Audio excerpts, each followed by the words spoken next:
2026, baby. Kicking Starting off off strong. Guests with a bang. Yes. All right, are you ready, Casey? I'm ready. All right. Welcome back, everybody, to another episode of the Humanhood series brought to you by yours truly, Melanie Peralta and Casey Riley. a conversation devoted to humanizing your human experience and making personal development More personal. Today is the motherfucking day, y'all. He's laughing at us. He's laughing at us. I love it. Like That it? was Like great. Hey, we're legit. Oh, Yes, I see it. I expect nothing less. I told him, dude, I said, me and Casey, we don't fuck around. We don't. We're really doing this shit. You guys, if you have been a loyal listener, you have heard the name of this man many times throughout many episodes. Our guest today is truly the reason why Casey and I are even connected. If it wasn't for this man, this podcast wouldn't even be. So I am so excited to introduce to you one of the most amazing mentors of my entire life. Truly. Like, you changed my entire life. Like, that's all the intro that you guys need for me right now, because I'm going to let him explain who he is.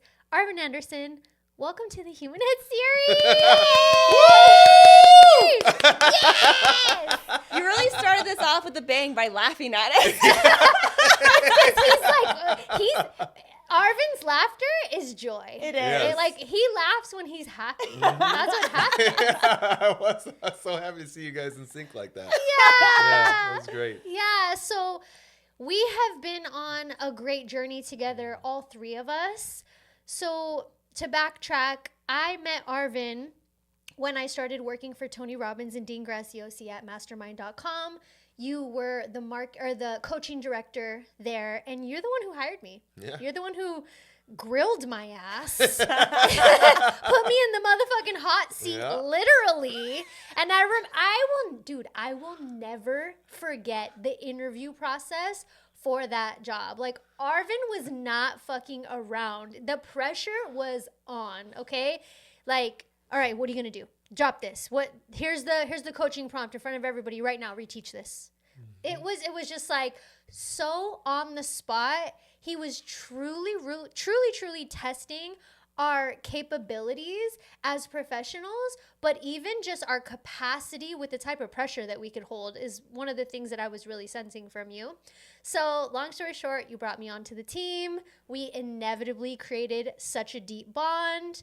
We had an incredible experience at the beginning of COVID, launching these multi-million-dollar coaching programs, just working for the best of the best. It was an insane roller coaster ride. And then you got to the point where it was time for you to say goodbye. Yep. You did. You're like, I'm leaving. I'm going to go create my own thing. Mel, I still want you to be a part of what I'm creating. Yep. Of course, I was like, absolutely, 1000%.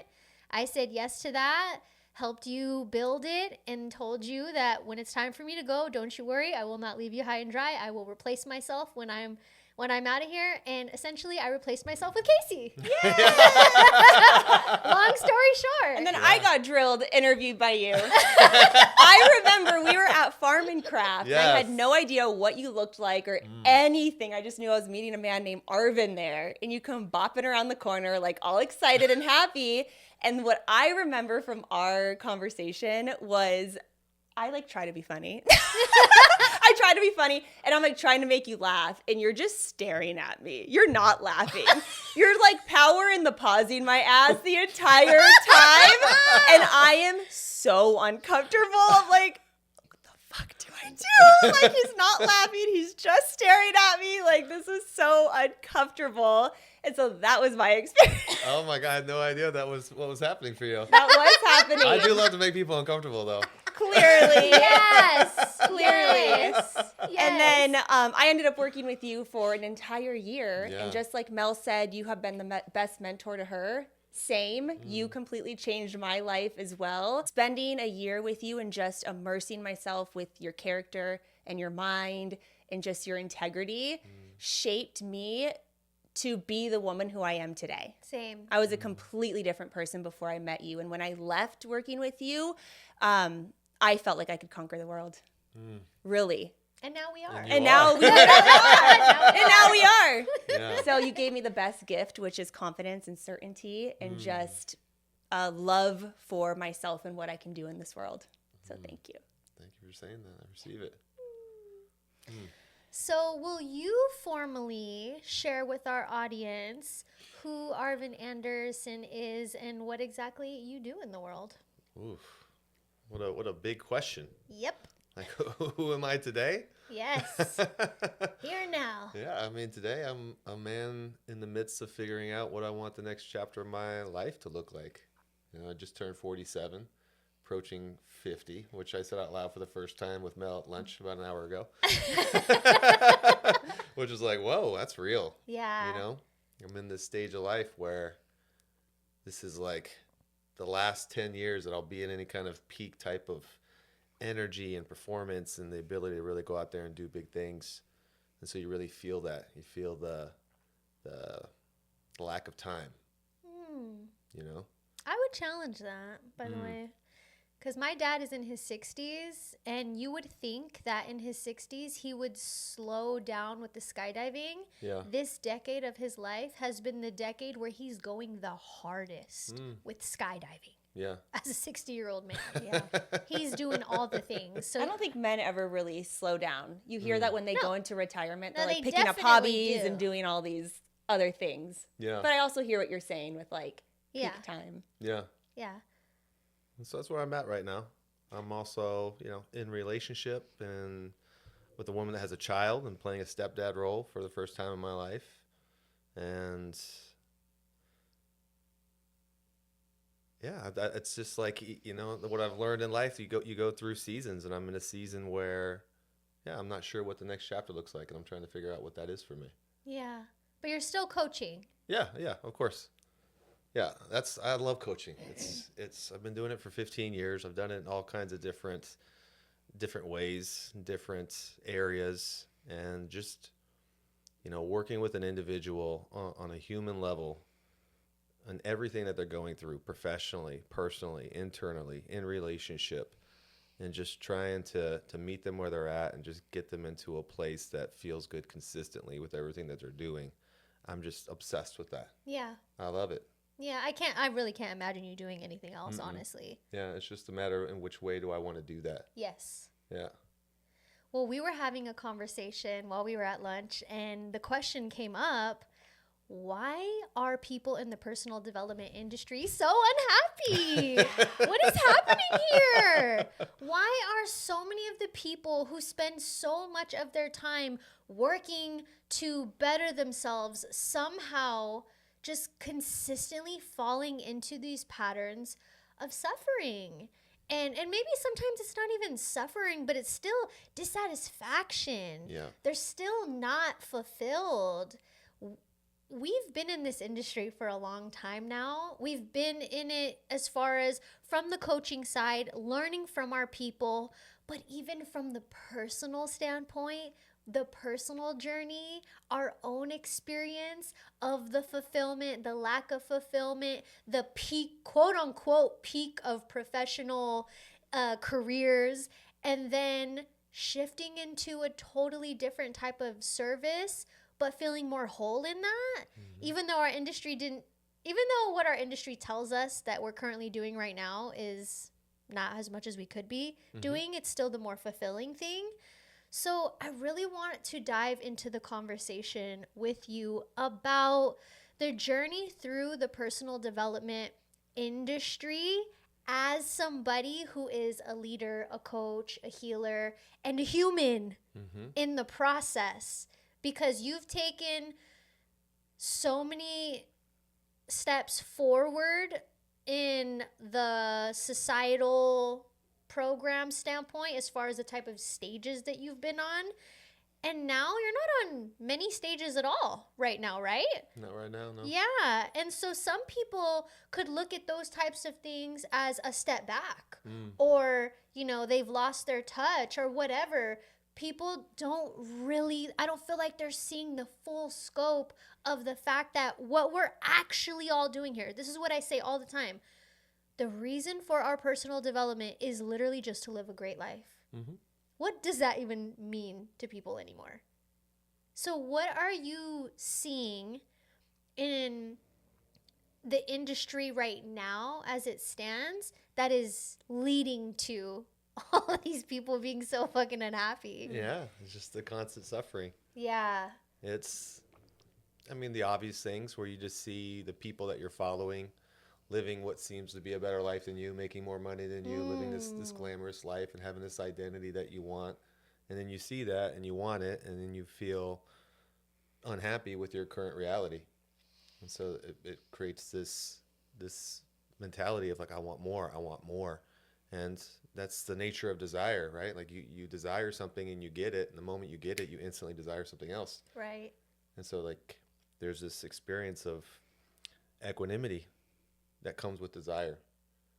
And that's what I see so much across the board is people are just in a place of just being reactive to everything that they're going through. They're in this constant state of dysregulation. They're triggered all the time. Their emotions are all over the place. Anything can pull them out of their center. And because of that, they're very unhappy, and they're just pursuing this joy and fulfillment, but also this peace that they're unable to find. And I've also been through that on my own journey of just like, where's my equanimity? Where can I just be happy regardless of what's happening externally with my own life? And in a season, if things get, really chaotic, how grounded can I be during that process so that I don't succumb to the reactivity and pull myself out of my center and get into this place of misery, which makes it even harder to try to get myself back to a place that's going to feel safe, Right. that's going to feel purposeful and feel good again. So you've been in the personal development space for much longer than Mel and I have. Did you see this back before when social media was such a thing? Or is this like a newer? Ooh, I feel like it's definitely a different flavor with social media because it's so in your face constantly. And there's just so many different people giving you this message of like, look what I have and you can have it too. Just give me your money and I'll show you how. Whew. Dang. And Yeah. you give them your money and you're like, I don't have it. Ah. Like, what's the deal here? You promised me something. Why don't I have it? No, it's because you're not doing the thing. It's because of you, right? But it's definitely, with the phones, I mean, regular TV isn't throwing that in your face all the time, and it's not personal, where a lot of these people you follow, it's like you feel like you have a personal connection with them to some extent. They feel relatable, and it really feels like, oh, I can have that too. And so I definitely feel the difference of social media influence versus what life was like before that. Yeah. Because I was an adult before social media, Yeah. So Yeah. those influences didn't exist. They were more on a entertainment or athletic platform, right? It's like you could see the lives that they were living. You had like MTV Cribs back in the day. Yeah. And yeah. that was the version of what social media is. It's Yeah. like, oh, look what this Totally. artist has or this athlete has. And it's like, yeah, but they're also, living an unachievable life for what, in a lot of ways. But now everything perceives to be very achievable. Right. Whew, okay. Let's rewind for a minute, because I would love for people just to hear more about your personal journey and how you even became to be the coaching director of a company like mastermind.com. Yeah. But then even to where you are now, where you've been really engaged in family life as of lately. So will you just share with them a brief synopsis of the journey of Arvin?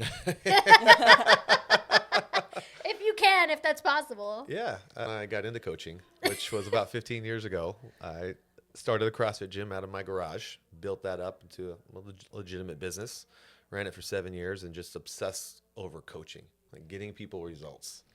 And it was just, I was so confused in those first couple of years of like, why do people come in here in this state of like, I need change in my life. I need to lose this weight. My partner finds me unattractive, like all of these different things.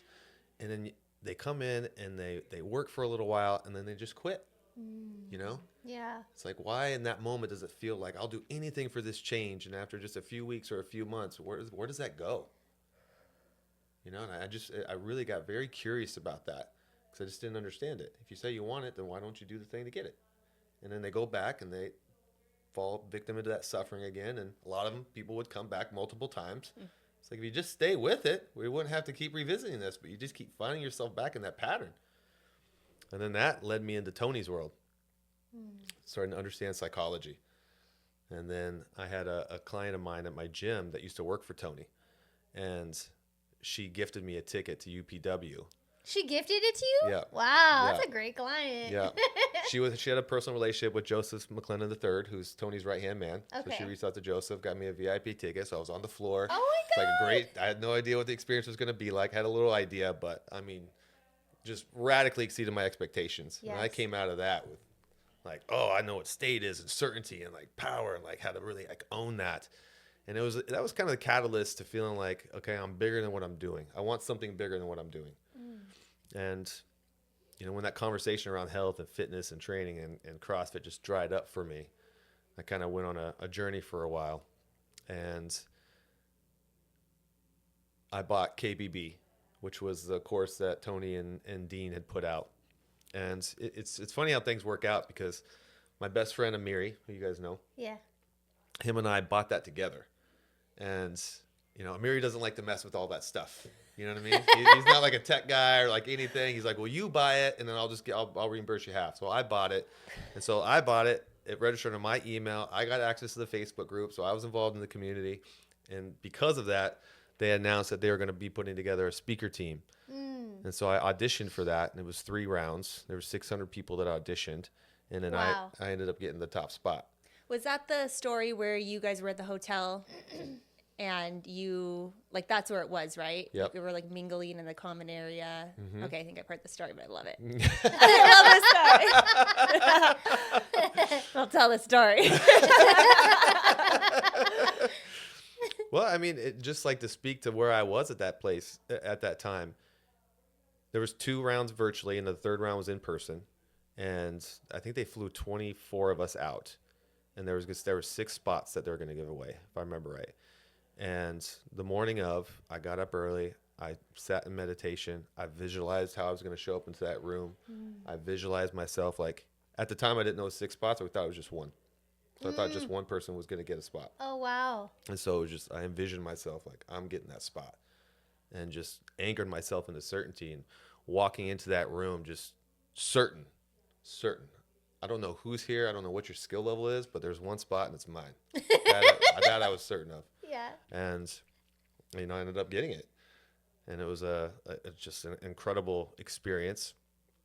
And I went and met with Dean and talked about the position, and you know, he's told me, he's like, you know, it's like, we're gonna throw you into the fire here. We move really fast. So I was like, well, I'm fireproof, Dean. Let's go. You know. And sure enough, we did. We hopped in there, and 60 days later, COVID happens, and we had to transition the whole business from in-person to virtual. And Yeah, we were planning an in-person business model. yeah. Live events. Yep. And so that whole year was just every single week we were given a new objective, a new intention. They were changing something, and we had to adapt. And Yep. we had thousands of people, millions of dollars that we were playing with, and it was just like, here it is, go. Here it is, go. Here it is, go. And Yes. we went, you know. Yeah, we did. It was so fun. It was just, was. I mean, it was like energetic wise, like the peak year of my life. Same. I've never been Same. in an energy like that since. Yeah. It was incredible, and it was so much fun. And, you know, at the end of the day, after a year there, it's like, this is the greatest opportunity I could have working for somebody else, and I don't want to work for somebody else. And so I made a decision to go off on my own after that, and, you know, start my own coaching practice and just get into that world. And, you know, it's been a very interesting journey since then. Came out of that with that big scale mentality, and I did really well. I was hitting some really big numbers, and it was Yeah. really exciting. And it started to fade out a little bit, and I really started to notice the limitations of a group model and the importance of having a criteria for people to be in your world if you're going to be promising certain results. And so I was able to see what was working, what wasn't, what felt good, and what didn't. And, you know, that slowly kind of transitioned me back into more one-on-one work. And along that journey, just understanding because I see this all the time in like a professional group. Is somebody hops on a hot seat and they're trying to talk about their business problem and they get emotional, right? Because they're so stressed out or they're so overwhelmed or there's just this fear of judgment. And the person on the other side does not have the ability to hold that. Yeah. And they're like, oh, it's okay. And they just try to dismiss the emotion and get back to the strategy and the structure, which, is somewhat effective. But if the emotions are that intense, like they're not going to move, Yeah. And I really started to understand that in my own life because, as that peak started to decline, I got really, scared as well. The money wasn't coming in like it was.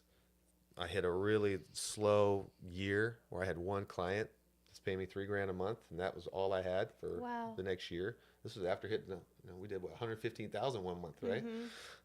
And so 1 month is crazy. So like a big shift. And so I had to go through my own journey of being with all of that intensity without losing myself in it, and still being able to find my certainty in myself, my trust in myself, and learning how to process all of these really intense emotions. And then once I went on my own journey and learned how to do that, of course, as a coaching mentality, you turn around and start to help other people do that. Yeah. And then simultaneously, during this whole process, I was also in a couple, Justin Patrick Pierce in London, Angel Winters. Been in their world since 2018, studying intimacy. I'm still in their world. Andi, who's my partner now, is her and I gone to the retreat. She mentors under her, I mentor under him, and that for me has been the one skill that has been such a critical component to everything else that I'm doing, because it has taught me equanimity. It has taught me about desire and how to be with that, how to speak skillfully even when you're feeling a lot of emotion, how to be able to articulate what you're feeling with incredible detail so that your partner or the person you're speaking to really can grasp what it is that you're feeling in that moment, what you're going through, and how to ask for what you need, and understanding the difference between what's a need and what's a vehicle to get a need met, right? And when I really started to understand that distinction and be able to bring that to the people that I'm working with, that's been very powerful, because most people are investing in other people trying to solve the wrong problem, and they don't even realize they're doing that. And so it's like we need to identify what the real problem is. What's the real need that you actually have? And then we can look at the different vehicles to get that need met.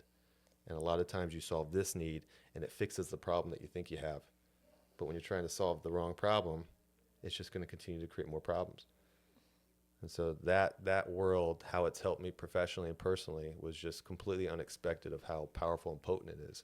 Yeah, when you got into that, I was actually shocked. Yeah. It was like, it felt like left field, honestly, from doing the type of professional online entrepreneurial coaching that you were doing to then you were like hardcore into intimacy world. We're like, what the fuck is going on with Arvin? We're like, Arvin's doing Arvin right now. Well, I remember as you were making that shift, you were signing up to go to the retreat, ISTA. Yeah. And you at the time had a partner that was like slightly uncomfortable with that.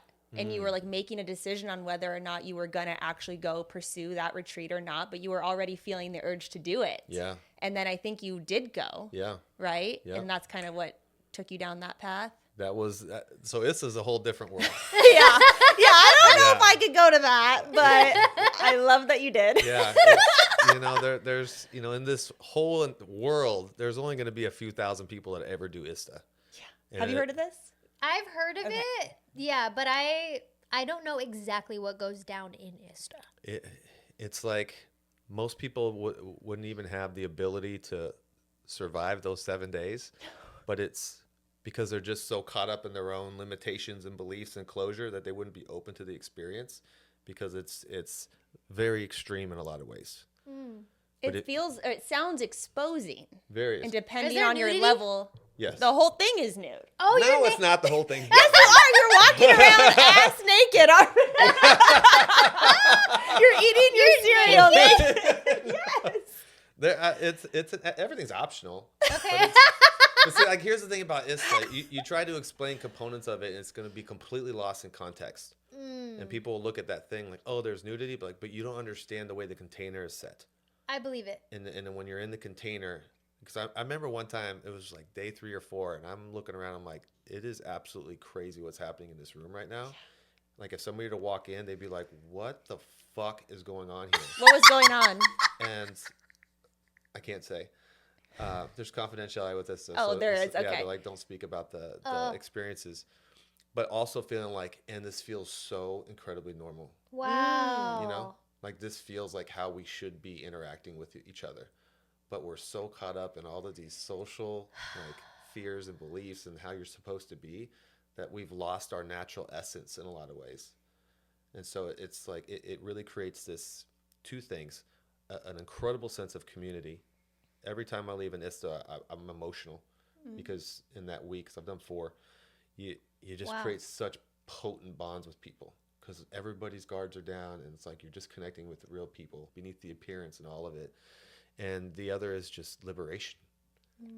It's just like if you're so free. You're so free because you're not afraid of the judgment or anything anymore, and you can just be exactly how you're meant to be. But they do that by putting you into some very intense scenarios to lean into those fears. Like you're going to face the most intense fear of judgment. Yeah. You're going to face fear of rejection. You know, all of these things. And just also very like I could explain some of the practices and you'd be like, I don't like, why would you even do that? But the deep spiritual experience that was had, I mean, because I've done journeys, I've done ayahuasca and I've done, you know, other medicine journeys and stuff like that. And it takes you on a very, you know, it takes you on its own journey. But that was like, you're clear headed and you're in a present state, but you're also taken into this deep energetic journey that just changes how you view life and yourself and questions what's real. But you're not under the influence Of anything. of anything. And they say that like, don't take substances. This is a substance. This container is a substance. So like, don't take anything. And yeah, I mean that also was a huge catalyst in my ability to just really just not give a shit what people think, you know. And I think the hardest part about that experience is I feel so sensitive to other people's fears now, because I'm like, you know, there's a way out of that. Right? Like there's a place you could go. There's things you can do to not be afraid anymore. And like I would just love that for people. This is not the thing for most. But do you know me? Do you feel like I would like it? Do you feel like I would receive something from it? I think I think you're open to, you know, anything you're going to put yourself into. Knowing what I know, I don't know. Really? I don't know. We can talk more about it after. Because of course I researched it when you told me what you were doing. Yeah. I was like, what is this? Yeah. Interesting. Yeah. I mean, it sounds like, I love that you said that you weren't on any substances, because I feel like a lot of people tend to want to do the medicine journeys because they think that's the only way that they can work through whatever it is they're moving through. But some of my most intense experiences have been in sober environments, just showing up and doing something completely out of my comfort zone, feeling all of the emotions and fears that come with it. Yeah. And so I can imagine something as intense as that being like, you don't need anything and you're going to be seen fully for who you are, sober, moving through the feelings and the emotions. Yeah. I mean, the scariest moment of my life was an exercise that we were doing where, you know, I just basically had to, you know, share something deeply vulnerable and something that you just feel like you're just going to be judged for, and doing that in front of the room and like knowing I was about to do it, and the act of standing up and doing it and just trembling with fear, sobbing, like, well, you know, snot's pouring out of my nose and tears are pouring out of my eyes and I can barely get the words out, and just the fear, like it was just fear to say some of these things out loud in front of people, and then just feeling like you know, you expect the judgment to come in and for it to be met with just love, you know, the complete opposite of what you would expect. And genuine love of just like, we're all going through our things, you know? We all got our secrets and such. And it was just, I mean, that moment will be with me forever. The terror of judgment. How often do they do it? Oh, they do it all the time. Really? Oh yeah, they're all over the world. And they maintain the standard. Yeah. Mm, Yeah, I mean for the most part. it's beautiful. It's a What's the investment? I'm all curious. I'm like, I feel stood out. inspired. it's not that bad. It's you're there for a week. It ranges, I think, from like 1,800 to 2,500. It includes lodging, What? includes food. That's The food's nothing. phenomenal. I feel like doing some extreme shit eventually. Like, Yeah. you know, I feel like Please it's, do. I feel like, yeah. You go first. Yeah. I feel like I'm due for like some Hardcore. something hardcore. Yeah. Yeah. It's Amiri and I did level 2 together. And Oh, there's levels. That's right. yeah. I've done level 1 twice and I've done level 2 twice. Weren't you back as a facilitator too? At I one point? assisted at one of them. Okay. Mm. Yeah.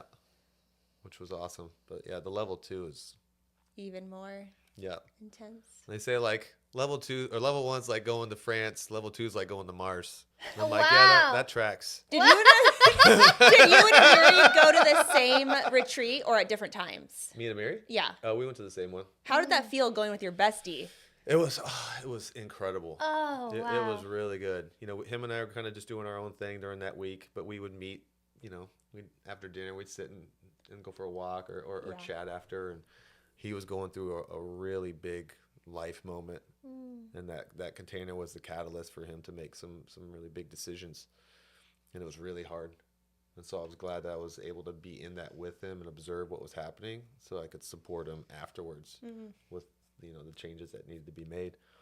But it was also so much fun because it's such a crazy container, you know, and we each had our own moments in there that we can reflect back to each other, you know?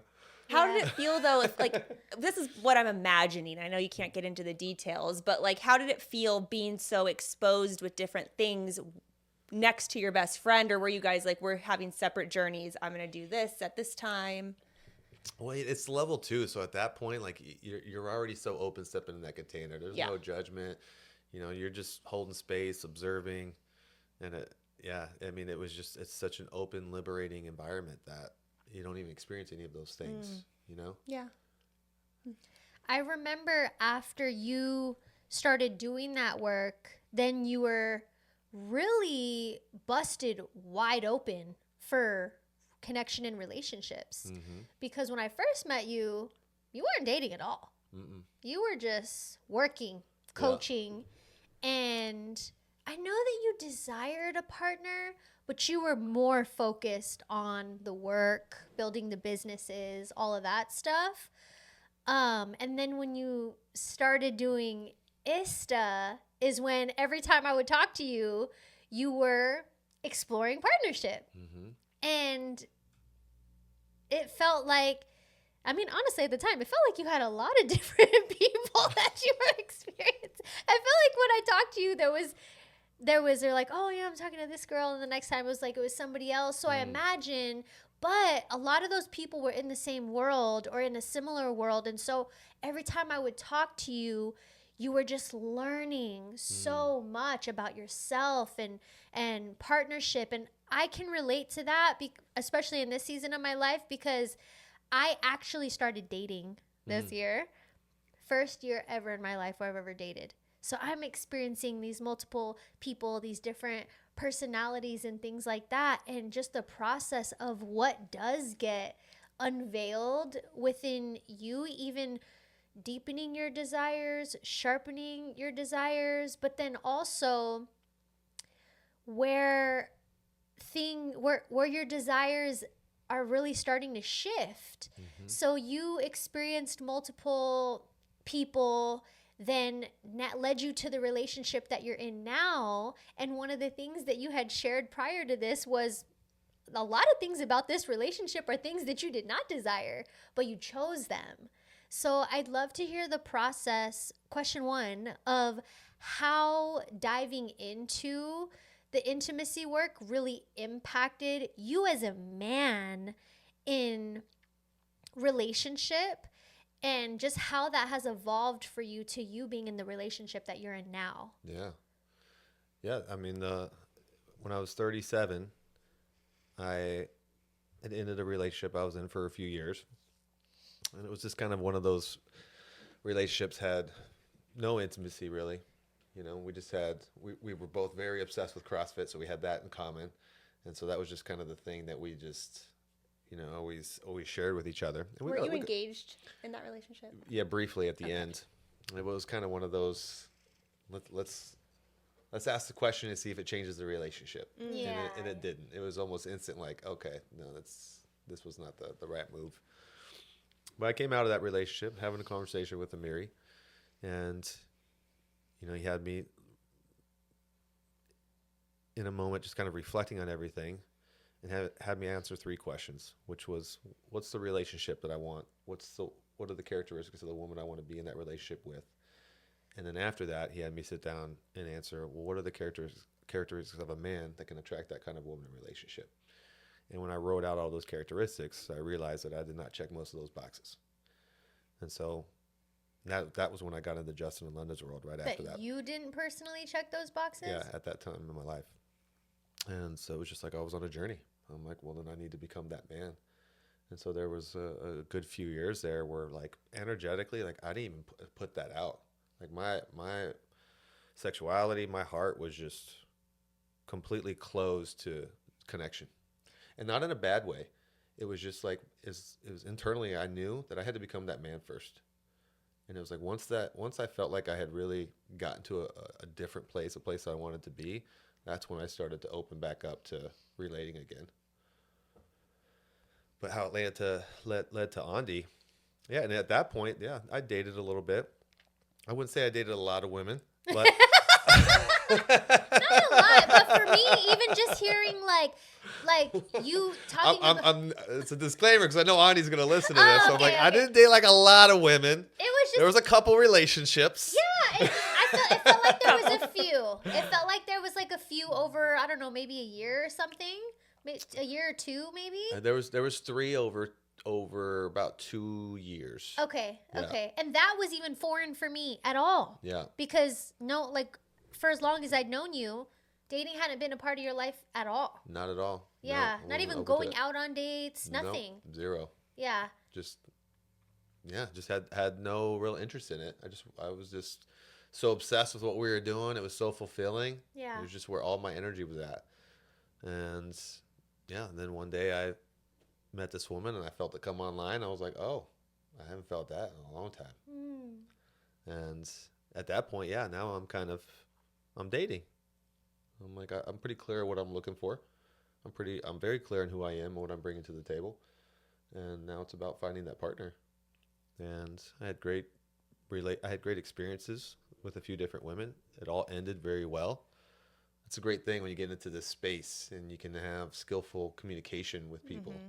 I learned a lot from you during that time, by the way. Yeah. Like when I would talk with you during those times and it was something was closing, the conscious closing and just the way that you would process it, I was like taking fucking notes every single time I was talking to you. Yeah.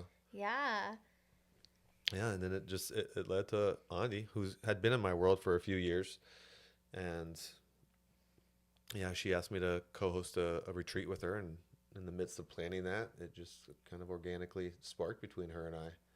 And then her and I so before I've only kind of like dabbled with these practices with a few different women as we were dating, but with her, we're getting really deep into it. And so it's been a completely different experience with the depth that we go in these intimacy practices and exploring each other. But I'll say now that the challenge that we have is the consistency with it. Because we're, in year 2, about to go into year 3 of our relationship. So the novelty of it all has worn off. And so now it becomes the discipline of just like, okay, are we just going to keep doing these things consistently because it's important for the health of our intimacy?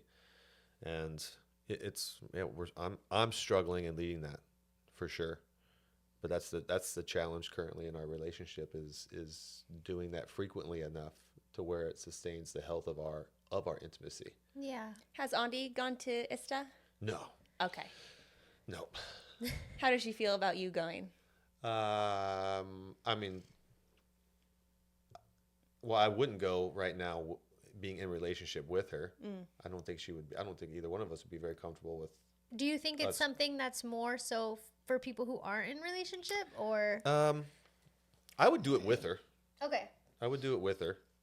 There's definitely plenty of couples that go in there that have very clear boundaries, Right. which is fine, and that's one of the things they teach in this. So it's like you gotta, and we do multiple exercises in level 1 around strengthening your no and articulating your no, because this is a very intense container, and you need to know what your boundaries are. Yeah. And so there's a lot of pre-work before you can get into that container. If you're in a relationship, you need to have this kind of conversation with your partner. You need to be clear, because when you get in there, if it's not defined, you might get influenced in the energy. Yeah. Right. So you need to know what that is, and they teach you how to communicate it, and they walk you through practices on how to communicate your no, which is really powerful. I mean, as you both know, people struggle to say no. Yeah. Yes. Right. And so with that in place, I would obviously feel more comfortable with her going than her with me, because I know the container. I would love for her to go. I've told her multiple times, like, I see the power and an experience like ISTA for you. Maybe ISTA itself isn't the container, but something that gives you the opportunity to really lean into some of these fears that you have that don't serve you anymore. That there is an opportunity to let go of, because it's just I know what's on the other side, the liberation, the freedom that comes with that. There's so much happiness. There's so much space that comes with not having to be afraid around the things you don't need to be afraid of. You know, the judgment, the body image, or the sexuality. You know, her and I have very different viewpoints on sexuality. You know, 'cause she comes from, you know, a Christian family with traditional values, and don't really talk about sex much. And I come from an environment where it's like, no, sexuality is a part of life. It's one of our most intense emotions that we navigate. We should talk about it. It should be a natural part of the conversation. We should be exploring these things with skill and respect and intention. I like that. Because we all have desire. Yeah. So let's talk about it. Yeah. One thing I'd love for you to touch on, because I know in the process of you dating and then finding Andi, there was a time, and I don't know if you guys are still in this, probably not, because it's been 3 years, where you would have relationship contracts. Yeah. Can you explain what that is? Because before he goes into that too, I also just have to address, I love that he did the disclosure. Sorry, Arvin was not being a hoa. Illuminating in Melanie's mind. It's so illuminating in my mind. Let me clear the air. I'm like, I'm glad you did that, because Arvin was not being a hoa. I just want to say that. Yeah. I wasn't being a fuckboy. That was not what was happening at all. No. Okay, in your era, He was consciously exploring. in your era of being a fuckboy, can you talk about the relationship contracts?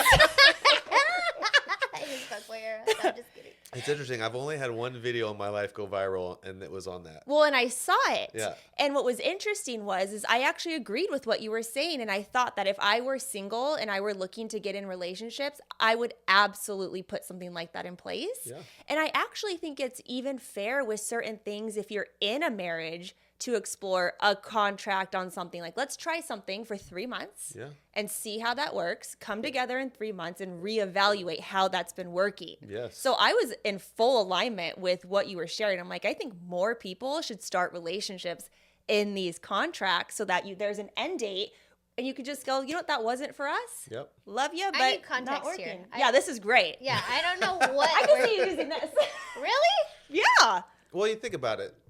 What was it, like 60% of marriages end in divorce these days? Something like that? Yes. 50 to 60%. And the ones that stay together, big chunk of them aren't even happy. Like, what percent of relationships that last a long time, people are actually enjoying being a part of that relationship? And the whole idea behind the relationship contract is to prevent that from happening, to prevent the relationship from going into a place where either person or both parties are unhappy and they're just staying in it because they made a decision 10, 15, 5, 20 years ago to just be in relationship forever. And so for the relationship contract, it's setting a term. All right, let's be in this fully for, let's say, 3 months. You're just starting out. For 3 months, we're going to be in this fully, no matter what. No exits. And then, barring some extreme situation, right? But if there's turbulence, whatever, let's work through that. And then at the end of those 3 months, we could sit down and have a skillful conversation around how are we feeling? How are we enjoying this conversation? Or this relationship? What are some things that we're experiencing that we haven't been speaking out loud? Do we want to continue being exclusive? Is this something that we see longevity with? And it really gives us the opportunity to have a very honest conversation around how do you feel right now? What hesitancies do you have at this point? And do you want to renew? And then when you renew, you can renew for 6 months. You can renew for a year. And this is all verbal, right? You're not fucking like having them sign. You got specific when you use the word contract, because I'm like, yeah, that's gonna go over well while I'm in today's dating area. I'm like, please sign this, sir. Send them a DocuSign. It'd be digital. Yeah. Well, I mean, what's marriage but a signed contract? Yeah. You know? But it's... Wait, answer the question. Did you guys actually sign a No. contract? No. It was definitely just verbal. Yeah. But it's like you can look at that and see it through a negative lens. You know, I look at it through the lens of it creates a healthy check-in. I love the concept. And it creates it allows both of us to be accountable. Right? Like, hey, there's a check-in coming. And so like I want to make sure that I'm online, that I'm bringing my presence, that I'm, actively trying to meet her needs and being an active part of this relationship. Because if I want to renew, I want her to renew, and so it's just checking back in. Are we still happy? Right. And if we're not still happy, what options do we want to explore at this stage? And just treating the relationship with a little bit more realistic perspective versus this old time thought of like you get into a relationship at an age and you're just in it for the rest of your life no matter what. Some people believe in that. I don't.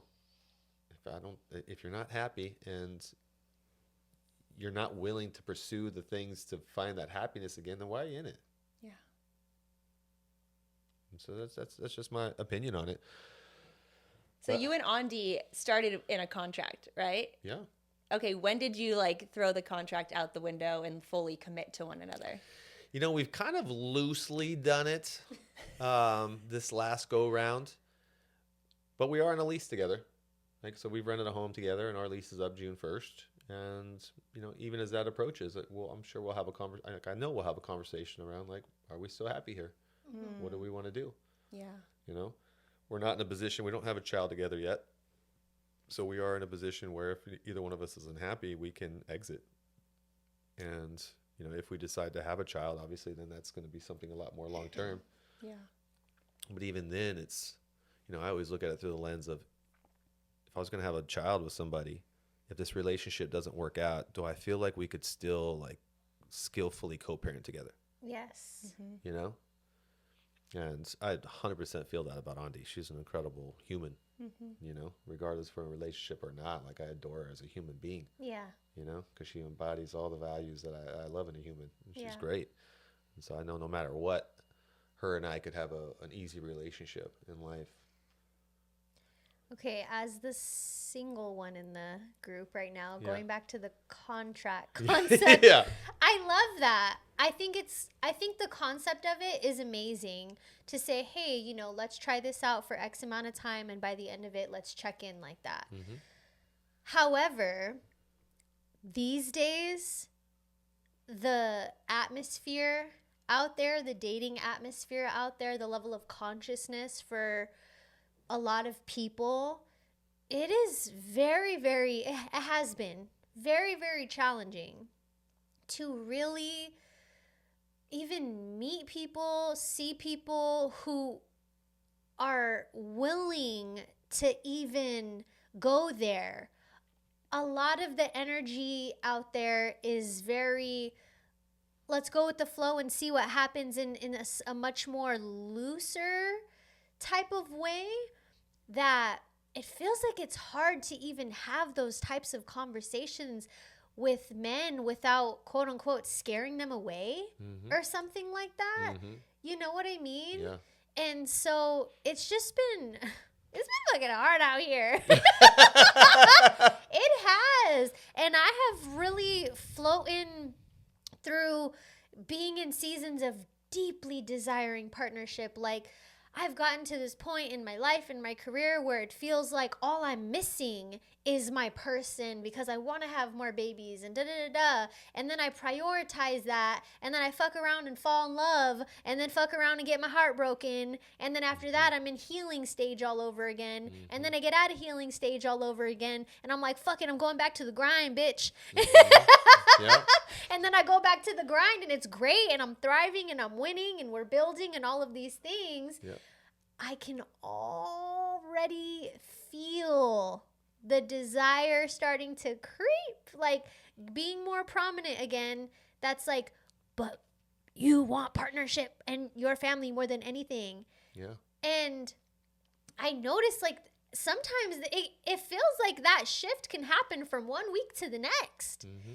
It's like one thing can happen, and you're spending time with people who have exactly what you dream of, and then you're like, dang, that would really be nice. I have been so focused on these things that I'm not prioritizing that as much anymore. And it's just been it's been feeling like such a roller coaster ride. But the hardest thing is feeling like there really is a drought out there of high quality options. And the version of me that's been in this industry for so long, I know it exists. Of course. Obviously. So I'm not one of those narratives of like, oh, the guys are this or guys are that. I just know that the ones that I'm physically attracted to are rare. They're rare To have both. They're rare species. Well, yeah. I mean, you think about it, the higher up the ladder they go, the less of them there are. So it makes sense that it feels like there's a rarity because there is. Yeah. It's the same on both sides. Right. Okay, as you were sharing that, a story that came up for me was I feel like the men would actually like a contract. I feel like the women would run from the contract idea because like, you're not committing to me, whereas a man would be like, gives me an out. Is that a story in my head, or is that accurate? I think it would be more of who's the avoidant, who's the anxious. Yep. And so it's like for the avoidant, it allows their nervous system to regulate a little bit, right? Like, okay, like I have an out if I need it, and I can open up to this fully. So good. And then the anxious, it's like, yeah, it does give you a container where you get to experience them fully, but you're also going to have the fear on the other side that they're going to want out. But it's about taking those two energies and getting them into a place of security, right? So again, it needs to be done skillfully. Yeah. That's the caveat to the whole thing. It's the skill part. Yeah. Okay, so there were past two relationships. I feel like you mentioned that they were both like more conscious men, like they were aware and they would, good communicators and stuff like that. Do you feel like a contract scenario would have benefited either of those relationships at all? With one of them, I feel like his personality type would have been down for something like that because his mind operated in a sense where he could say, He sees the value. He sees the value, but then he was like a logical guy, more logical, more structured, more strategic in that way. So he could see the reasoning behind something like that. The other person was more of a creative, I think even using that word would have been like very off-putting to them. But it was interesting right now when you said, who's the avoidant? Because in my mind automatically assumed that the avoidant person would not like the contract concept. Because it seems like the creative person that I was dating, he seemed more of an avoidant. Because the flow and the freedom is just so appealing that even committing to the contract would be hard. Yeah. Interesting. Yeah. Well, as he was sharing that, so I lean more towards avoidant, although I feel like I'm definitely more secure as I mature, but I would say my default is more avoidant. And I think that's why I love the idea of a contract, because it's like, it's a set in stone time to communicate. It's our time to talk about X, Y, and Z. Yeah. And then it's like, gives me the option to check out if I want to, versus having that discomfort of, should I bring this up? Should I? And then you just avoid it. Yep. Interesting. Yeah. So Well, just to name it, I use the term container, not contract. Okay. Yeah. I was literally just gonna say the word contract automatically gives it a different energy. Yeah, But I said a container. Container sounds weird too. What would be a more like everyday person? Agreement? Agreement. Would be Yeah, something an that- agreement. let's make an Okay. agreement. Experiment? Mm-hmm. I don't like the word experiment. Yeah.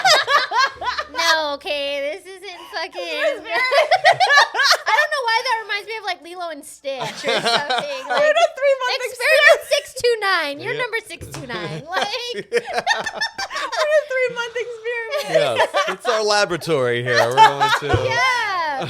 Okay, so going back, circling back to the overarching question that initiated the conversation is, why are people in the personal development industry so unhappy? I think for me, even just reflecting on everything that we're talking about, is I feel like we really lose sight of the fact that everything we're doing for our personal development is actually for our human experience. What I see happening is that everybody is prioritizing their personal development work for their professional achievements. And so I think we're forgetting all of this work is actually so that we can live wisely, intuitively, intelligently, and just fully in tune and in trust with ourselves. And I love that we've gone into the conversation of relationships and intimacy and connection and things like that, because realistically, for me in my journey, the biggest area of growth that I still have to this day is romantic relationships. So throughout my entire career, since I started in the personal development industry, my relationships have been the thing that have transformed me the most throughout the entire process. And we tend to forget that they really are the most significant component to human life. And so if we're not really being mindful that so much of the work that we're really doing with ourselves is to, one, have the best relationship with ourselves that we possibly can, and then two, have the most fulfilling and fruitful relationships with others, then ultimately at the end of the day, even if you go from coaching thousands of people all over the world on the biggest digital stage that exists in our industry, to now coaching people one-on-one from your Zoom at home in a completely different life, the fulfillment is still there. So what would you encourage people right now as they're really seeking their happiness through the personal development industry? What is something that you would really encourage people to prioritize within their development? Their ability to have uncomfortable conversations skillfully. Uncomfortable conversations skillfully. Yeah, because in order to do that, you need to know how to emotionally regulate yourself, first and foremost. And I think a lot of people, especially in the professional world, are using these businesses they're trying to build as an escape to the relationship that they're in. Say that again. Say that again. They're using these businesses that they're building as an escape to the relationship that they're in. Because they feel like that thing is going to give them the feeling that they're desiring. Yeah, it's meeting their needs that the relationship is no longer meeting, or maybe never has. And so not just a romantic relationship, right? Because sometimes that could be parental relationships or different relationships. Are you only talking about romantic? In this case, I am. Okay. Yeah, I'm okay. sure those other scenarios exist, but that's what I see consistently. Is a lot of times there's a broken relationship or marriage at home, and this is their escape. And because they are not having the conversation they need to have, one, because they can't control their emotions while they're having it, so they either get aggressive or they shut down, they get dismissive. Two is they don't know how to articulate what they're feeling and they're needing. You know, they don't actually have the words. You know how many times I sit here with people and it's just like, can you tell me what you're feeling? And that's one word answers at best. Like I'm angry or I'm overwhelmed. It's like, all right, well, are you stressed? Are you anxious? Are you overwhelmed? Are you frustrated? Are you agitated? Are you irritated? Those are all different emotions. Which one are you? And it's like, I think I'm actually frustrated, not overwhelmed. Mm-hmm. Okay, well, there's a distinction there. And then we can get even more detailed. So as people really start to learn how to articulate, hey, this is what I'm really feeling and this is why. And I think the even bigger skill on the other side is the other person's ability to hold that. And I think this is something that Andi and I do really well consistently, and in moments, you know, fall victim to our own reactivity, which is holding the other person's experience. Mm-hmm. Because if we're going to be really honest with each other, we're going to have to share things that are just going to create an ouch in the other person. You know, I'm feeling this way. Yeah. You know, and it's just like, I'm not choosing this per se, but you're obviously feeling a closure from me or a distance because this is what I'm trying to work through. And that might be scary for you to hear, but I'd rather share that and be in the mess of it with you than try to withhold it from you and just try to work through it on my own when you clearly feel something's off with me and I'm not communicating it because I don't know how to talk about it skillfully and I don't trust your ability to hold it. So I'm not going to tell you because I don't want to cause an argument. I don't want it thrown back in my face. I don't want to share vulnerably and then all of a sudden have it become about you. And so it's like, well, I'm just not going to talk to you about it. And it's nobody's fault. It's just, you know, like we've talked about in this episode, I've done so many different types of containers and coaching to learn how to do this stuff. And now that I've learned it to the extent that I have, I see how needed it is for people to be able to speak about these things. Especially if you're coaching other people. Yeah. You know, you got to be able to hold their human experience or you're just so limited in what you can do. That's why we have this podcast. Yeah. Humanhood. Yeah. Because all of it matters. All of it's significant. Yeah.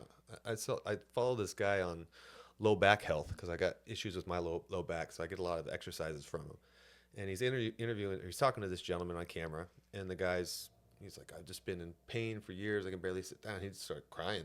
You know, because the pain, I've had that pain. It is deeply emotional, especially when you feel like this is going to be your life. Mm-hmm. And the guy just had no capacity to hold it, you know, and it was just like the little awkward tap on the back, like, it's all right, dude. Like, you'll be fine. Mm-hmm. You know, we're doing it. And it's just like, you got to be able to hold that. There's so much emotion underneath these changes people are trying to create. And they won't really show it. And the ones that do will only show it for a sliver of time. And if you don't hold that well, they may never open up like that again. Yes. And there's such a responsibility that comes with that.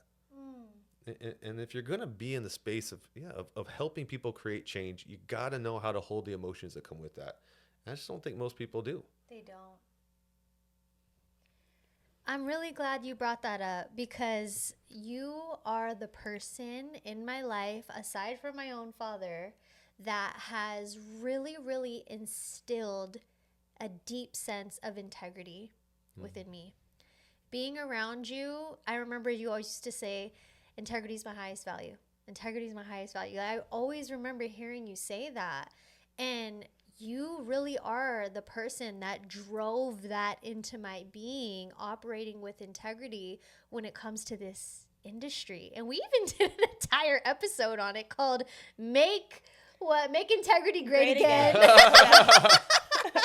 Because it's something that a lot of people lack. And of course, it serves you in the professional development space. But let's dive into the topic of integrity really quick, because I truly believe that is one of the things that humans are really, really, really lacking these days. Yeah. But you know what's interesting, what I found with the whole integrity talk is that everyone has their own definition of integrity.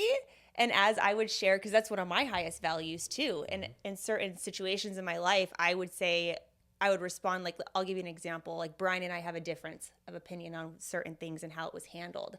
I was like, well, that's out of integrity for me. He's like, well, for me, that is within integrity. I'm like, well, our integrity meter feels very off here, very different. And so I learned Interesting. that everyone has a different definition of integrity. That makes sense though, because everybody also has a different definition of what's right and wrong. Yeah, it's values. Yeah, it's That's what I hear. You got values. different values on that. Yeah.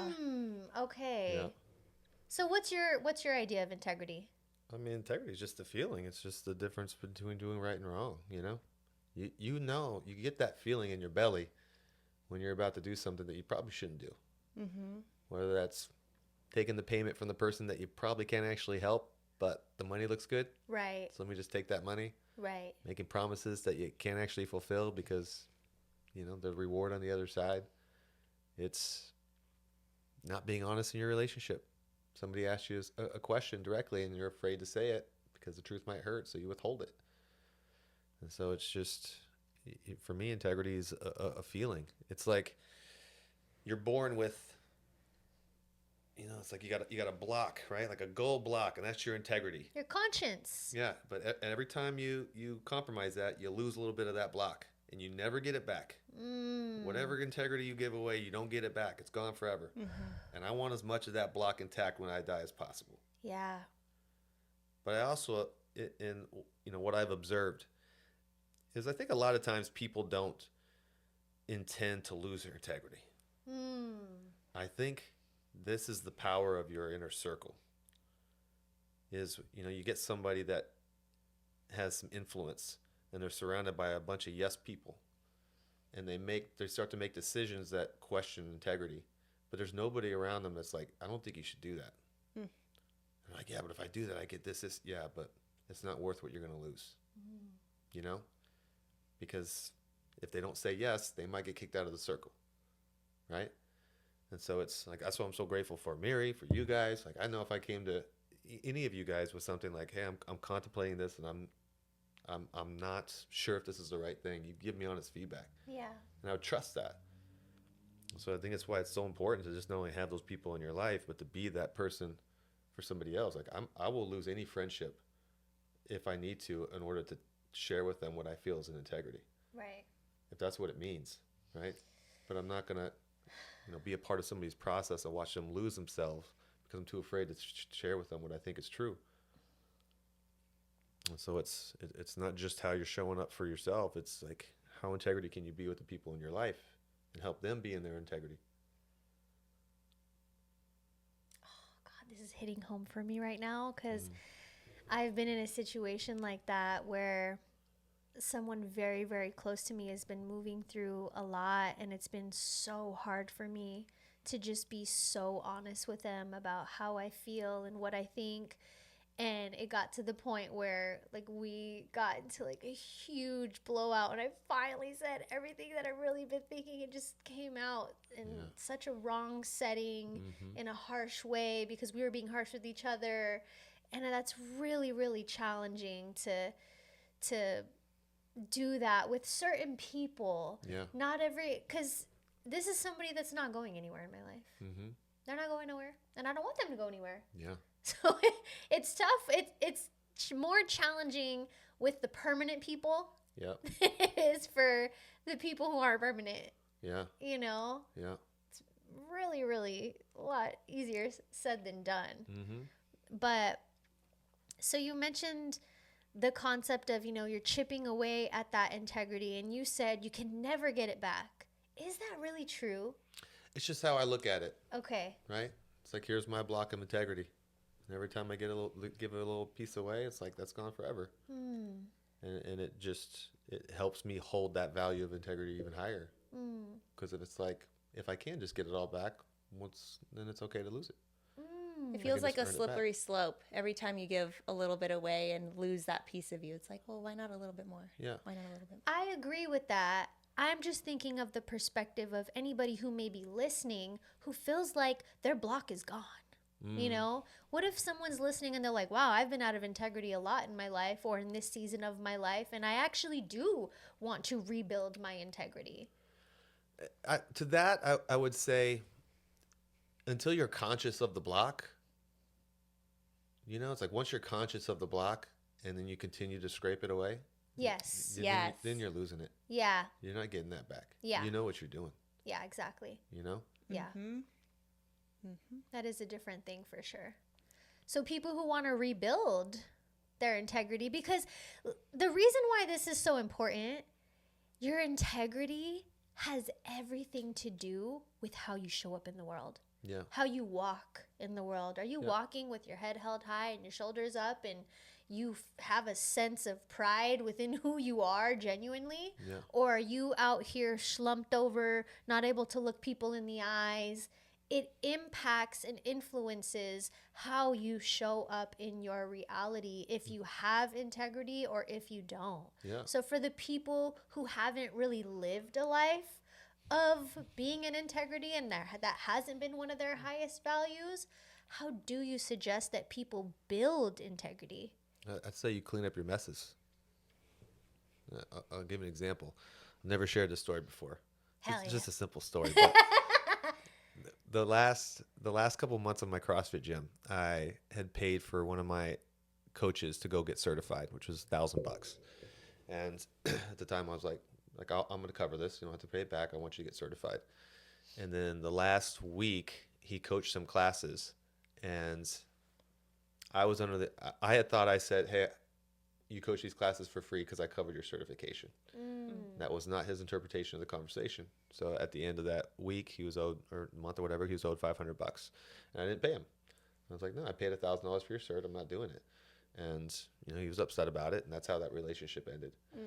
And then, I mean, that was 2018, and I think some point last year, I woke up and I just felt it, and I'm like, I think I was wrong there, and so I just Venmoed him $500. No And then way. he sent like a wow response, and it was just like, I just felt it. And so I guess in that scenario, it's like I felt like I got a little of my integrity back, Yeah. and so maybe that belief is disrupted. Yes. Disrupting his beliefs. Give it back. Give it back. Yeah. Well, I agree with that. And I've always said that you're never too late to make something right. You're never too late for an apology. I gave a girl an apology over a decade later for cheating with her boyfriend, on my boyfriend, and just betraying her like that. And that was in high school. Yeah. But it was later on when I saw her on social media, and I was like, damn, I did that girl dirty. Let me apologize to her. And I did. Yeah. And it cleared that for me. Something that had been sitting there for so many years, not at the forefront of my mind at any capacity, but for me to see her and then feel it, I was still holding it. Yep. And then I was able to fully release it and neutralize it. So cleaning up your messes, neutralizing the scenarios that really don't sit right in your spirit, that conflict with your conscience. Okay, I have a question. Integrity and all the things. So something for me that I have found a pattern is always wanting to be the bigger person. Like no matter what, even if it's at my own expense and my happiness. Because to me, being in integrity is doing the right thing, and doing the right thing to me by definition is like just being the bigger person. And as I've grown and matured, I realize that sometimes being the bigger person actually hurts me because I'm not fully honoring what I wanted to do in that situation. You have a personal scenario that you could share? I mean, there's been so many, but I can't. I'm trying. I can't think of things on the spot that easily. So let me try to bring it into context with me. Well, let me ask you a question. What's the difference between being the bigger person and going first? Is there a difference? Because I feel like they have different energies, those word choices. It's actually one of our values in our relationship between Ani and I. We have 21 values that's on our fridge of our relationship values, and one of them is we go first, which means when there's a disruption, a conflict, a fight, whatever, it's like who can get over their ego the fastest and go clean it up. Yeah. It's not about being the bigger person. It's just like who can get online faster and go first. Yeah. And I think we do a really good job. I mean, I think if you took all of our scenarios, we're about 50-50 on that, on who goes first in those moments. Okay, an example's coming to mind, and it's actually not with relationship. It's more of a business relationship type of thing. So last year, I hired someone to do some video work for me. And we did the shoot, we did everything, and he didn't deliver I paid him in full up front because I trusted the guy. I was like, cool, let's do this. He came to my house. We did the shoot, all of that stuff. We ended up texting later on. He's like, I don't love how the videos turned out. I would love to, like, I can still convert these for you and turn these out for you, but I'd love to come back and redo them. And I was like, okay, cool. And so then when I reached out to him, there was like a miscommunication and pretty much I lost the money. We didn't end up doing the video shoot, none of that. Part of me wanted to be like, we had this contract. I paid you in full, trusting that you were going to come do this. I didn't get my product. Either refund me or get your ass out here and we're doing the videos. Mm-hmm. But me being the bigger person. Same old Casey, huh?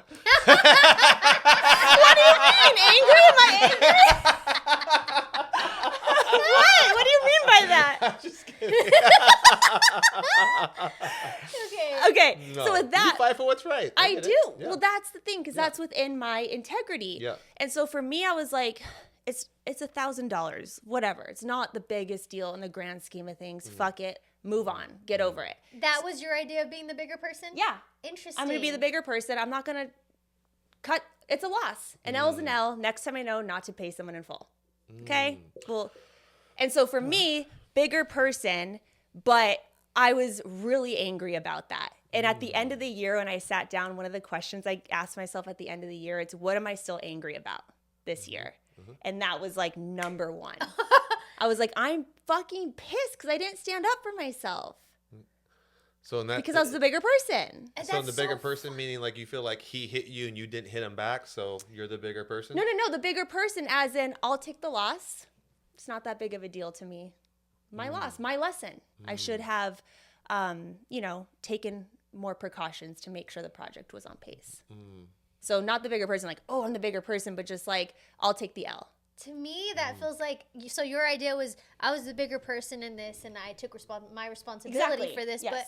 But my interpretation of it would more so in that it sounds like you were being the smaller person because you weren't voicing what felt actually true for you. You know what I mean? That's like what comes up initially in my mind. Yeah. So for me, it was definitely, I'm going to be the bigger person here, take the L, take responsibility, walk away. But I totally see that. And when I dug into why I was upset, that's what it was. I was like, why am I not using my voice? Like, why am I not standing up for my own, like standing up for myself in this? Because you were so righteous in that. Yes. Yeah. What I'm observing there is similar. You're so emotionally charged about it. It would probably be very difficult to be skillful in your communication around it. And so out of avoiding of a big reaction coming out and creating a problem, you just suppressed it and moved on. And that for me is what is happening in a relationship constantly. Right. It's like, I'm so charged about this. Like, I don't know what's going to come out if I try to talk about it. One wrong word out of you and I'm going to lose my shit. So I'm just not going to talk about it. I'll be the bigger person. I'll just walk away. But now there's huge debris there and there's broken trust. Because the next statement you say is, I'll never do that again. That process has broken my trust and I will never give trust back to that process again. It will have to be done differently because this person broke my trust. And when it comes to trust, it's like we do that so often, right? It's like we give trust and we take it away completely when it's just a moment of broken trust. And so it's like, can you experience a break in trust without feeling like trust is broken completely? There's a difference. Yes, I've experienced that. Right? Yes. You see that a lot in relationships, especially if somebody is wounded, right? Where it's just like somebody does something, I'll never trust that person again. It's like, why? They gave you 99 elements of trust. I'm not talking about, adultery or anything that extreme, but, somebody that goes out with his buddies and doesn't call all night and, the woman freaks out or vice versa. It's like trust is broken and they're so closed and guarded after that. It's just like, okay, can we have a healthier relationship with trust? Can we share how that made you feel? What you were potentially needing around that and see if that person wants to meet it.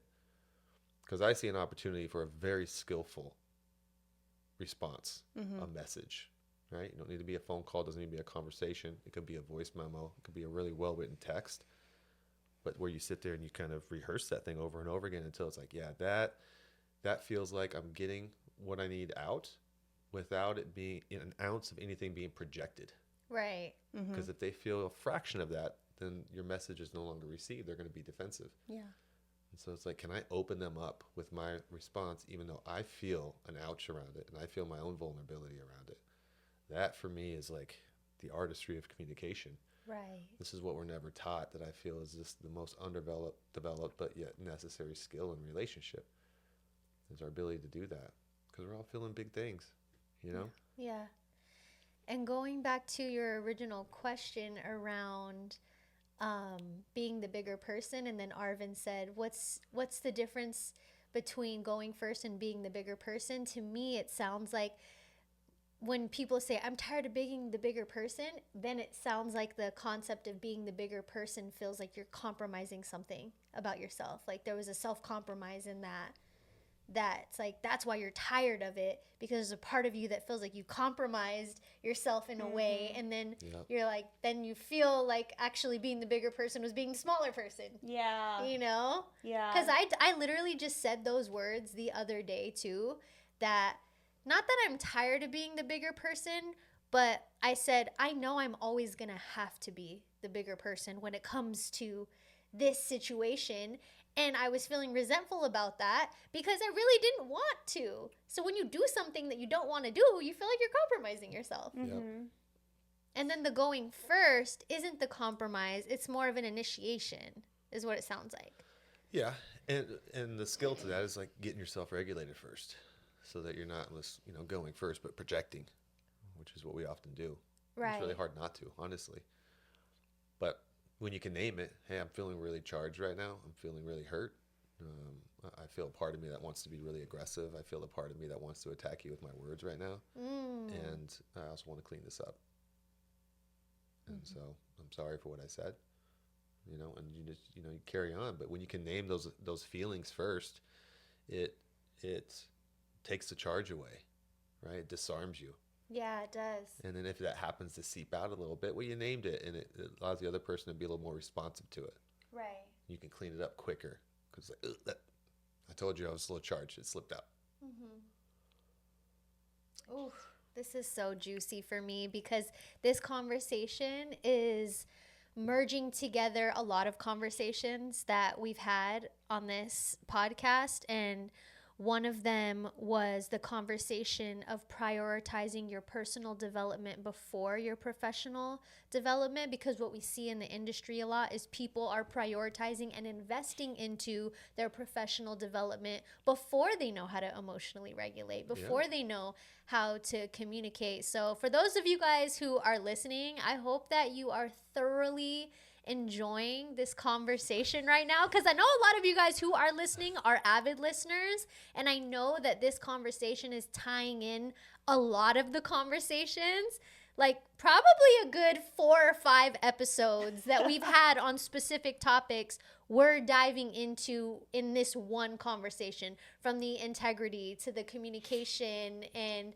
the professional development versus the personal development. So I'm just really, really glad that you're going to be our first guest. You're our first guest of 2026. All right. So this is like, we're getting the year started. This is the review podcast from last year. We're dipping into all of these different conversations. And so with that, I'd love to circle back into just where you're at now as a man. And obviously we've gone down the journey of you owning your CrossFit gym, to then getting into the Tony world, to then just focusing on your own coaching program, getting into the relationships. We're all on this similar journey, right? It's the highs and the lows of the personal development process, and then we get to this space now of where we're at. When you're somebody who's been in the industry for a long time, or you've been on your personal development process for a long time, where do you feel like is that space that you're in, and probably a lot of us are in? What would you call it, or how would you explain the space where you really are stripping yourself of the programs and asking what actually matters now? I feel like the season that even you're in, I'm in the season too. There's a name. There should be a name for this space right here after all the accomplishments, all the ups and downs, to where we're really reevaluating, if you will. Yeah. So let's talk about this reevaluation space, and even just dive into more personally for you, again, where you're at in your reevaluation space, and for the other people who are listening who may be in their reevaluation space, getting right into a new year. Yeah.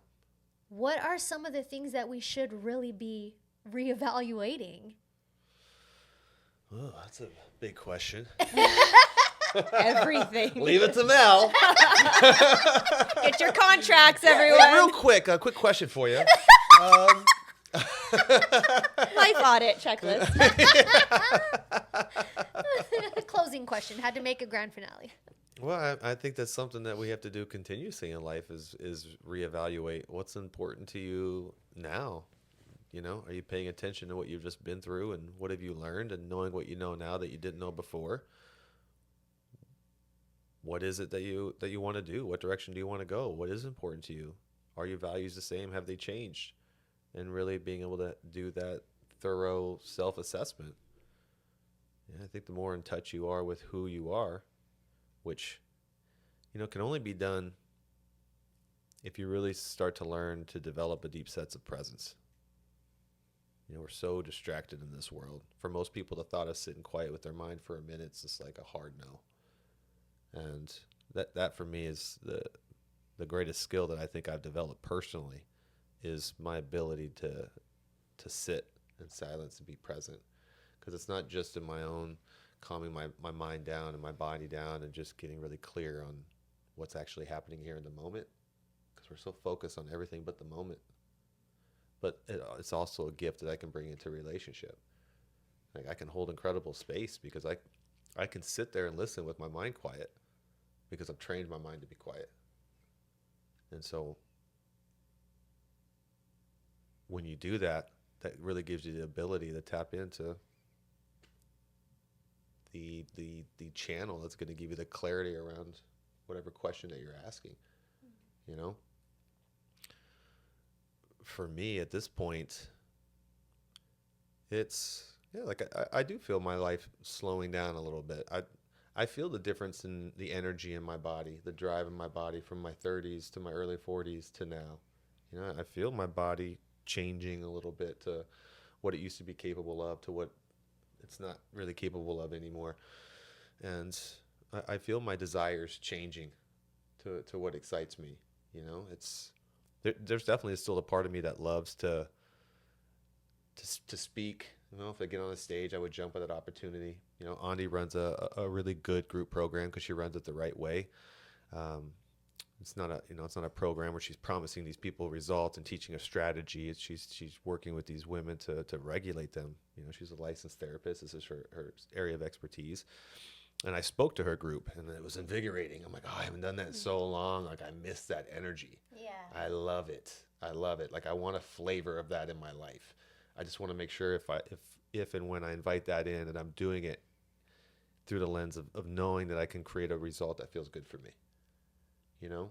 And so it's choosing, you know, the decisions that are going to feel good for me that also feel like they're in integrity.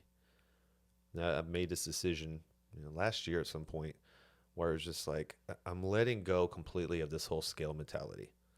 And don't get me wrong, I'm still attracted to it. Yeah. You know, the idea of doing it's still very exciting. The scale mentality of, you mean like business and stuff? Yeah. Yeah. Right. Especially around coaching. It's just like, I don't know, like, somebody figured out they can make a lot of money on it and they sold this concept. But for me, coaching is building relationships, and you can't scale relationship to an extent, right? It's like, if you're really going to help people get results, that's what coaching is. It's helping people get results. You know, this mentality of like, I'm not responsible for your results. Like, the fuck I'm not. Like, you're paying me a lot of money to be your coach. I'm definitely responsible for your results.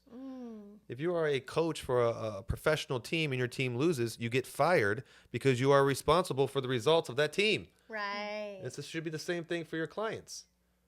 And I think I just lost my train of thought. Where was I going with that? We were talking talking about you lost your desire to scale. Yes. And I realize that I'm okay with making a lot less money and working with the people that I want to work with and building the relationships that feel good for me and helping people win. Yeah. Because I think for a quality of life, that just feels a lot better for me. Yes. I don't need a lot, you know? And I told you earlier, like between Ani and I, if we're pulling in 30 to 50 grand a month, which I know is still a lot of money, but that for me is like more than we'll ever need. Yeah. You know? Yeah. You know, together we were pulling in about 30 a month now. And, you know, that feels good. We feel we have a very comfortable life. If at any time we bumped that to 50, well, now we're like really putting money away for wealth and stuff and doing other things. But we like being at home and hanging out with each other. Like, we don't have a desire to go travel all the time and do all these things. Like, we're homebodies. Yeah. And that's the season I'm in. I love being at home with her and just spending quality time. It's great. It feels good. And so it's like, I don't need all that anymore. And for what? I just want to be happy. I want to have space. I love just having a few client calls a week. But, you know, they're long calls. You know, my calls are long. We go through a lot. I work on projects with them. There's a lot that goes into that. But there's still a lot of space for me to spend time with her and drive her and, you know, just enjoy life and be happy. Right. I like that. I like feeling like I have time and space. Yeah. You know? Oh, I know. Yeah. Oh, I know, because I'm right there with you. Yeah. Yeah, absolutely. I've gotten to that point in my life too. You know, I absolutely got wrapped up in the industry stuff of build more, do more, be more, create more, all of that. And definitely over the past 2.5 years and even 3 years, I have absolutely settled into a different space in my dreams, goals, what I'm pursuing and why I'm pursuing it. And there's same thing. I could absolutely be making so much more money right now if I was doing more in a different way. But then the reality is like, but I don't feel like doing that. And we just had the conversation of capacity too. It's like, you want the shiny thing, but do you really have all the capacity to give what that shiny thing requires? And are you really going to be fulfilled if you're draining yourself and giving so much of yourself to that thing because that's what you think you want? Yeah. Yeah. So I really encourage everybody who's listening to reevaluate what it is that you want, why you want it, and just really seeing what's true for you and making sure that you're not fully programmed by social media and society that your desires aren't even your own. Yeah. That's a big thing. So Such a simple question that most people can't answer. You know, Yeah. like, what do you actually want? and why do you want it? Yeah, like you should be able to sit here with me for a half an hour and just go into detail on all these things, you know? Yeah. And most people can just give you a vague answer at best. They don't really know. So what are you doing? You have no direction. Like, what are you actually building? What are you actually trying to create? And when's the last time you revisited that to see if anything's changed? You know, you're running on an old narrative. That's why you're not fulfilled anymore. That's what was happening with me. You know, I need to reevaluate that and realize, like, I don't want that anymore. Can this be like the first episode of 2026? Possibly. It might be. Yeah, you We guys don't can know. actually do whatever you want. You know? We get to decide. we get to decide. So if this isn't, then if y'all are listening and you're like, this wasn't the first episode, It'll for sure be at least be the second. Yeah. Yeah. Yeah. Well, I'm so grateful for you. Casey, is there any last questions that you have for Arvin before we I mean, wrap I up? have 1,000 questions, but we gotta end this. I was like, so can we go back to why is everyone still suffering? Like, you know, we kind of wrapped that up, but no, I'm kidding. We don't need to go back. Oh, okay. I'm like, did we not just talk about this? Please. Like, I feel like we went on so many tangents, but no, this was such an amazing just catch up. I feel like this is why you have been such an important person in both of our lives, because every conversation I've ever had with you has been this thorough and this deep and just this transformational. You ask questions that I don't get asked all the time, and you have me think of different perspectives that sometimes, like, I don't think about it all the time. So this has been so enjoyable, and it has been such a pleasure. Same, and just to be in person. I know. Like, I'm at home all the time. All my stuff's on Zoom. Like to be Yeah. in an in-person conversation is so nourishing. Yeah. So nourishing. Yeah, I'm so grateful for you. I received personally, I mean, I know I asked a lot of questions for the audience because I've been thinking about you guys, okay? I'm very invested into making sure I grab the value for you. But I received so much personally from this. And I just want to say thank you for truly just being somebody that really represents the epitome of what this podcast is all about. I know that I can always be so radically human with you in every way imaginable when it comes to the personal, when it comes to the professional. So I'm just so grateful that you've played the role in my life. And even today when I picked you up from the airport, I'm like, you don't even know how much your sunshine is radiating in my world right now, because there's been a lot going on, you know, and you're just such a grounding human. And shout out to you for all the work that you've done and all the work that you continue to do, because really, when Casey and I talk about you, we talk about you like this is a person of extreme value and excellence, and you really came and shared that with us and everybody who's listening today. So thank you so much for being here. We love you. Thank you. I love you guys too. Oh. And whenever you're back in Arizona, you should come join us again. Yeah, part 2. 100%. This is great. Part 3. Yeah, part 3, part 4. You know, Arvin will just be that like one person who continues to come back. And He's back. he's back again. All right, you guys. Thank you for tuning in. Until next time, we love you very much. Oh, wait, hold on. Actually, I know you're not on social media as much right now, but where can people find you, Arvin? I'm on there every now and then. Okay, what's your Instagram? Arvin_Anderson. And if someone's listening to this and they feel deeply called to connect with you or to potentially coach with you, how do they get in touch with you? Oh, they can just DM me on Instagram or go to my website, arvinanderson.com. arvinanderson.com. Yeah, keep it easy. All right. So now you guys know, if you're listening to this and you're like, I need to talk to Arvin, arvinanderson.com and Arvin _Anderson. on Instagram. That's it, y'all. Arvin Anderson. That's it. Arvin Anderson, Okay, guys. Arvin Anderson. All right, you guys. Until next time, we love you very much. Bye. Bye.